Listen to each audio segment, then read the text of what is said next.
বাংলাদেশ বেতার রাজশাহী। এখন শুনবেন বাংলায় স্থানীয় সংবাদ। আসসালামু আলাইকুম। বাংলাদেশ বেতার রাজশাহী স্থানীয় সংবাদ পড়ছি হ্যাপি রহমান। 2 দিনের সরকারি সফরে তথ্য ও সম্প্রচার মন্ত্রণালয়ের সচিব মাহবুবা ফরজানা রাজশাহীতে অবস্থান করছেন। এই সফরকালীন তিনি নতুন ভোটার, নারী ভোটার, প্রান্তিক ভোটারদের মাঝে গণভোটের গুরুত্ব, কারণ ও পদ্ধতি সহ জাতীয় নির্বাচনের প্রতিনিধি নির্বাচনে নাগরিকদের দায়িত্ব সংশ্লিষ্ট বিষয় তুলে ধরছেন, যা জবাবদিহিতামূলক ও গণতান্ত্রিক বাংলাদেশ নির্মাণে কাজ করবে। এই নিয়ে এখন শুনুন আমাদের মহানগর সংবাদদাতার একটি প্রতিবেদন। রাজশাহীতে 2 দিনের সফরে এসে সরকারি মহিলা কলেজের নারী ভোটারদের নিয়ে গণভোট শীর্ষক প্রচারণায় তথ্য ও সম্প্রচার মন্ত্রণালয়ের সচিব মাহবুবা ফারজানা তরুণ নারী ভোটারদের উদ্দেশ্যে বলেন, আমরা চাই দেশটা গণতন্ত্রের ভিত্তিতে, মতামতের ভিত্তিতে চলুক। আমি সবসময় মনে করি নারীরা হচ্ছে সংবেদনশীল, কন্যা জায়া জননী, এই 3 রূপে কিন্তু আমরা আবির্ভূত হই। আজকে প্রথম নারী ভোটারদের যে সমাবেশ আমরা এখানে এসেছি, তারা কিন্তু অ্যাম্বাসেডর।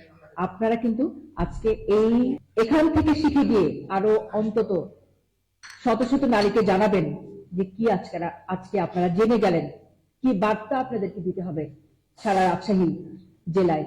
সরকারি মহিলা কলেজের অনুষ্ঠান শেষে তিনি রাজশাহী সরকারি কলেজে প্রথমবার ভোট দিচ্ছেন এমন ভোটারদের নিয়ে আয়োজিত অনুষ্ঠানে উপস্থিত হন। তিনি তরুণ ভোটারদের উদ্দেশ্যে বলেন, এবার ভোটারদের ভোট দিতে কোনো প্রকার উপঢৌকন নেওয়া থেকে বিরত থাকতে হবে। আপনার অধিকার আপনি নিশ্চিত করবেন গণভোটে, এবং একই সাথে আপনার প্রার্থী নির্বাচন করবেন। যে প্রার্থী নির্বাচন করবেন সেই প্রার্থী থাকবে স্বচ্ছ, সেই প্রার্থী থাকবে দুর্নীতি থেকে মুক্ত এবং একজন শুদ্ধ মানুষ। তাহলেই কিন্তু দেশটা সুন্দরভাবে যাবে। আমরা কিন্তু এই বার্তাগুলোই আপনাদেরকে দিতে এসেছি। দেশের চাবি জনগণের হাতে উল্লেখ করে তথ্য সচিব বলেন, গণভোট হচ্ছে আপনার এমন একটি গণতান্ত্রিক প্রক্রিয়া যেখানে রাষ্ট্রের গুরুত্বপূর্ণ সিদ্ধান্ত হয়। জনগণের যে সার্বভৌম ক্ষমতা প্রয়োগ করার যে অধিকারটা এবার আপনার স্ট্যাবলিশ হবে। এইটাই হচ্ছে এবারের আপনার ক্ষমতা প্রয়োগ করার একমাত্র হাতিয়ার, যা আপনি পরিবর্তনের পক্ষে হ্যাঁ বলছেন। আজ বিকেলে তিনি পবা উপজেলায় আয়োজিত গণভোট ও জাতীয় সংসদ নির্বাচন নিয়ে আয়োজিত উঠান বৈঠকে অংশ নেবেন। এসব অনুষ্ঠানে তিনি গণভোট ও জাতীয় নির্বাচন সংশ্লিষ্ট সরকারি নির্দেশনা প্রচার করছেন। রাজু আহমেদ, বাংলাদেশ বেতার, রাজশাহী।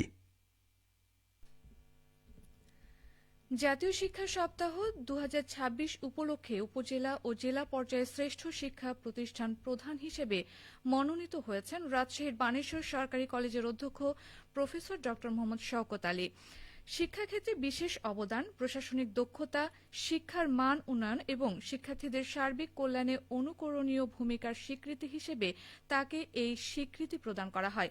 শিক্ষা মন্ত্রণালয়ের নির্দেশনা অনুযায়ী নির্ধারিত মূল্যায়ন প্রক্রিয়ার মাধ্যমে উপজেলা ও জেলা পর্যায়ে যাচাই বাছাই শেষে তাকে শ্রেষ্ঠ হিসেবে মনোনয়ন দেওয়া হয়।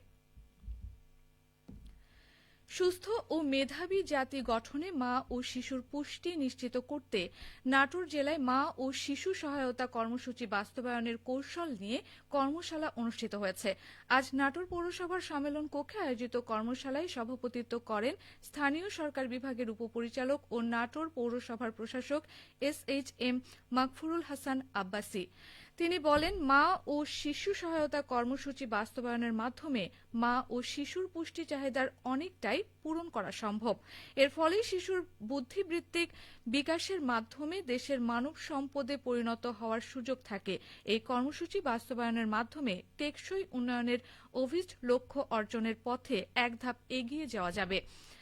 কর্মশালায় স্বাগত বক্তব্যে মহিলা বিষয়ক অধিদপ্তরের উপপরিচালক নীলা হাফিয়া জানান, মা ও শিশু সহায়তা কর্মসূচির আওতায় নাটোর পৌরসভা এলাকায় 20 থেকে 35 বছর বয়সী গর্ভবতী মা গর্ভধারণের 4 থেকে 6 মাসের মধ্যে আবেদন করা থেকে পরবর্তী 36 মাস পর্যন্ত মাসে 800 টাকা করে ভাতা প্রদান করা হচ্ছে।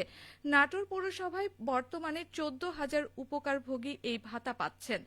প্রতি মাসে নতুন করে 63 জন দুস্থ গর্ভবতী মায়েদের তালিকাভুক্ত হওয়ার সুযোগ রয়েছে। নওগাঁ জেলায় চলতি মৌসুমে 4,59,760 মেট্রিক টন আলু উৎপাদনের লক্ষ্যমাত্রা নির্ধারণ করা হয়েছে। ইতোমধ্যেই আগাম ও স্থানীয় জাতের নতুন আলু বাজারে উঠতে শুরু করেছে।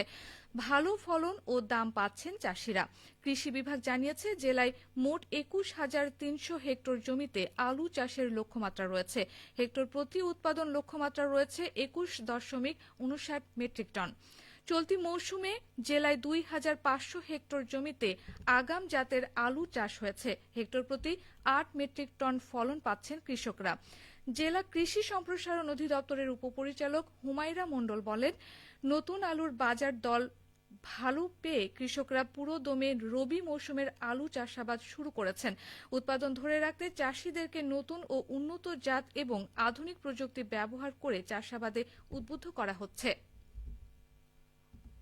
সবশেষে আবহাওয়া। আজ দুপুর 2টায় রাজশাহীতে তাপমাত্রা ছিল 24.4 ডিগ্রি সেলসিয়াস। এ সময় বাতাসে আপেক্ষিক আর্দ্রতার পরিমাণ ছিল 38%। রাজশাহী ও পার্শ্ববর্তী এলাকায় আজ সূর্যাস্ত সন্ধ্যে 5:36 সংবাদ শেষ হলো। আমাদের পরবর্তী সংবাদ বিকেল 4:05।